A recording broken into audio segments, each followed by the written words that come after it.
Sa panalangin ninyo, kami ang laging laman. Iniisip palagi aming kapakanan. Kahit buhay man ninyo, nakahandang nilaan. Maingatan lang kami, maipagsanggalan. Amin pong namamahala sa pagpapayo sa amin, di kayo nagsasawa. Ang aral ng Diyos sa amin ay ipinauunawa na manindigan kami na gawin kung ano ang tama.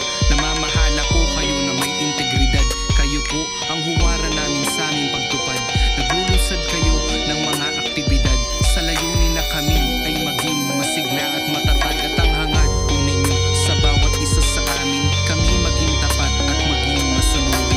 Sundin mga aral na itinuturo ninyo sa amin, hindi para sa inyo kundi para sa amin. Bagamat ang iglesia ay inusig, kayo po ay inupatan, kayo ay nilait, kayo po ay nanindigan at hindi nagpapigil. Pinatunayan ninyo sa amin ang tapat ninyo. Sa panalangin ninyo, kami ang laging laman. Iniisip palagi aming kapakanan. Kahit buhay man ninyo, nakahandang nilaan. Maingatan lang kami, maipagsanggalan. May mga lumaban at may mga nanira, tinangkang pinsalain ang inyong pamamahala.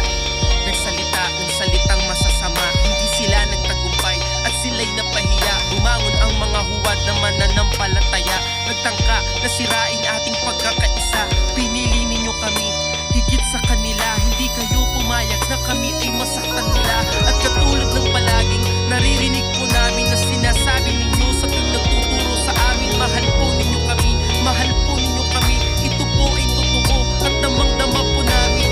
Kaya dalangin po ng buong iglesia, ingatan pa kayo aming tagapamahala.